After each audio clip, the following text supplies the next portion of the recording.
wabarakatuh. Rio Hotspot kembali menyapa Anda tentunya dengan berita-berita seputar Liga 1. Oh ya, mohon maaf kalau agak berisik ya, maklum saya belum punya studio guys. Doain aja ya supaya rezeki saya lancar, saya bisa memberikan kualitas video yang lebih bagus lagi buat kalian. Oke, untuk hari ini ada apa sih di Rio Hotspot? Mari kita simak dan cari tahu sama-sama. Seperti biasa ya, sebelum kita cari tahu semua beritanya, saya mohon banget dukungannya untuk channel ini agar terus berkembang dan bisa memberikan kualitas dan berita-berita yang lebih baik lagi, dan semoga saja bermanfaat untuk kita semua. Caranya dengan klik subscribe, aktifkan juga notifikasi loncengnya, like, share, dan juga komen. Oke, inilah Rio Hotspot untuk edisi kali ini.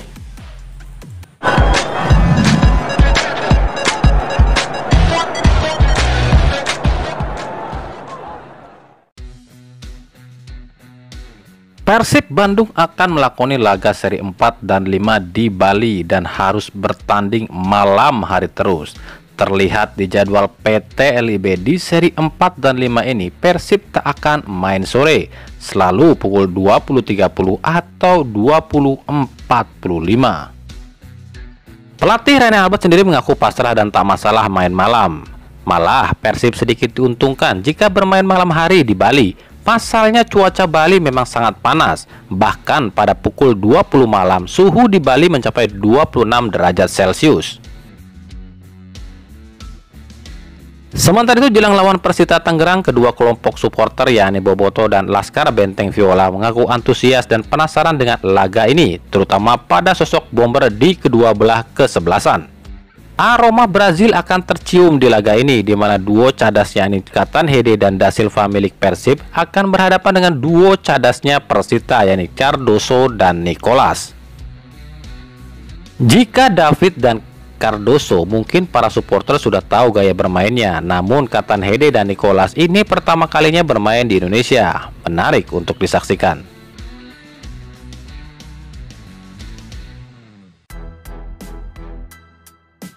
Banyak bobotoh yang heran kenapa Indra Mustafa yang notabene pemain muda dan potensial jarang dimainkan di Persib, bahkan justru dilepas ke Borneo FC. Kami dari tim Rio Hotspot pun banyak sekali mendapat pertanyaan seperti ini.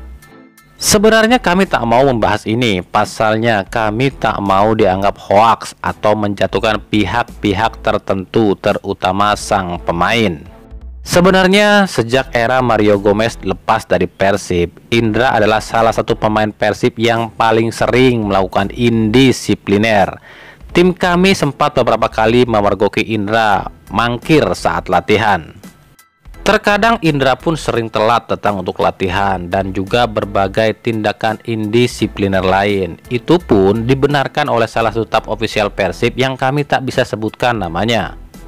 Meskipun pihak Persib mengaku dilepasnya Indra adalah demi masa depan Indra untuk dapatkan menit bermain lebih, tapi seperti kita ketahui, Persib adalah tim paling ketat soal peraturan dan indisipliner.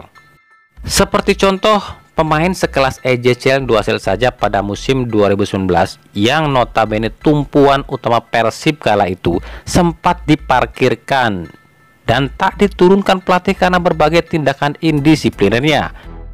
Apalagi pemain-pemain yang mungkin notabene adalah pemain muda dan minim jam terbang. Tentu tindakan keras akan dilakukan tim Persib Bandung. Namun jika berita ini kurang tepat atau dirasa menyudutkan sesuatu pihak, kami mohon maaf yang sebesar-besarnya. Namun ini fakta yang kami temukan di lapangan. Hampura atau bobotoh. Dari Persikabo, usai ditahan imbang 0-0 oleh Arema, pelatih Persikabo Listiadi mengakui kelemahan timnya. Ia mengatakan Persikabo butuh playmaker handal yang mampu mengatur ritme permainan. Di Persikabo sendiri selama ini playmaker ditempati oleh Roni Sugeng, Manahati, dan satu pemain muda Andre Octaviansa. Namun menurut Listiadi itu tak cukup. Ia butuh sosok yang mampu membagi alur bola. Untungnya Persikabo memiliki striker seperti Ciro Alves, pemain depan yang tak cengeng dan malas. Ciro sering turun ke tengah bahkan ke belakang untuk membantu pertahanan. Namun ini yang jadi soal, jika Ciro sering turun ke belakang, maka di depan akan kosong. Untuk itu, di sisa waktu jendela transfer ini, kabarnya pelatih Persikabo berniat mendatangkan playmaker baru. Nama Deddy Kusnandar dari Persib dan Zulfiandi dari Madura United masuk dalam radar. Kabarnya pihak Persikabo telah mengajukan tawaran pada Persib dan Madura untuk meminjam Deddy atau Zulfiandi di sisa putaran kedua ini. Dari Persebaya, gelandang serang muda milik Persebaya Marcelino Ferdinand kabarnya diminati 3 klub luar negeri. Penampilan apiknya saat Persebaya mampu mengalahkan Bali United di pekan ke-17 membuat Marcelino dinobatkan sebagai man of the match di laga ini. Usai laga, manajer Persebaya Chandra Wahyudi mengatakan ada 3 klub dari luar negeri yakni Korea, Polandia, dan Serbia yang menghubungi pihak Persebaya untuk bisa mendapatkan Marcelino. Namun menurut Chandra, 3 klub ini baru bersifat tertarik saja, belum ada pembicaraan resmi tentang ini. Marcelino sendiri dipastikan masih akan bersama Persebaya hingga akhir musim ini. Sementara dari Bali United, setelah ditekuk Persebaya, terdapat berbagai kelemahan di Bali United. Tak hadirnya pelatih Stefano Cugura di pinggir lapangan membuat pemain Bali United seperti tak punya ide. Taktik Coach Teko selama ini memang jitu di Bali United selama dia berada di pinggir lapangan. Ketika Coach Teko tak ada, pemain Bali pun seperti kacau. Untuk mengantisipasi ini, pihak Bali diketahui akan kembali merombak skuad. Irfan Jaya dipastikan akan direkrut untuk menambah daya gedor. Serta di sektor belakang pun kabarnya akan dirombak. Bek timnas Indonesia Elkan Bagot pun masuk dalam daftar incaran Bali United. Ini artinya harus bersaing dengan 2 klub, Arema dan Persija. Sempat dirumorkan akan ke PSM Makassar, gelandang senior Persija Jakarta Ramdhani Lestaluhu justru resmi dilepas ke PSS Sleman. Ramdhani jadi rekrutan ke-11 PSS di bursa transfer ini. Di PSS, Ramdhani kabarnya akan dikontrak selama 1 musim. Dan uniknya, kabarnya nomor 7 peninggalan Fitra Ridwan akan digunakan Ramdhani di PSS. Emang bisa? Bukannya nomor yang sudah didaftarkan gak bisa dipakai? Kalau PSS bisa, berarti nomor 9 Persib yang ditinggalkan bisa dipakai dong. Dari Persik Kediri, usai mendapatkan striker muda asal Papua Kelly Stroyer, Persik Kediri resmi melepas 1 pemain kontroversial yakni Yuda Febrian. Yuda yang direkrut di awal musim tak sekalipun dimainkan di Persik. Akibatnya pemain temperamental ini emosi dan mangkir dari latihan. Pelatih Javier Roca pun bertindak tegas dengan mencoret nama Yuda Febrian dari skuad dan keputusannya Yuda resmi didepak oleh Persik Kediri.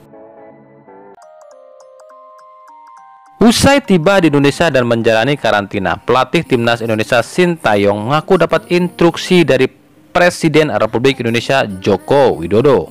Selain mengucapkan selamat pada Sintayong, Presiden pun menginstruksikan Sintayong untuk segera mempersiapkan skuad Garuda untuk menghadapi gelaran SEA Games, Piala Asia dan Piala Dunia U20. Bahkan kabarnya Presiden memberi izin pada Sintayong untuk mengambil pemain mana saja dan dari klub mana saja. Bahkan jika Sintayong butuh para pemain naturalisasi atau keturunan, Presiden Jokowi akan mengabulkannya apapun caranya.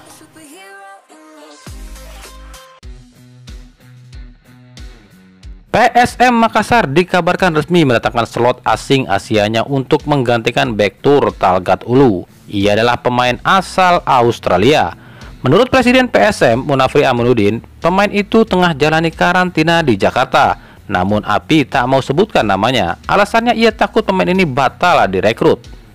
Gak enak dong kalau sekarang sebutin namanya tapi akhirnya batal direkrut. Nanti kalau sudah deal baru kami umumkan, ujar Munafri Aminuddin. Sejauh ini ada 3 nama yang mencuat, yakni Haris Sawyer, Eli Babalj, dan Golgol Mehbratu. Namun nampaknya Golgol lah yang akan deal ke PSM. Nah, itulah tadi Rio Hotspot untuk edisi kali ini ya. Ikuti terus berita seputar sepak bola khususnya Liga Indonesia dan pernak-perniknya hanya di Rio Hotspot. Terima kasih banyak yang telah menyaksikan video ini dan mengunjungi channel ini. Kritik dan saran selalu kami nantikan di kolom komentar atau di media-media sosial kami di bawah ini. Doa juga boleh, apapun yang bisa kalian berikan silahkan berikan kepada kami. Oke, sampai jumpa di video-video kami selanjutnya. Ada salam Rio Hotspot.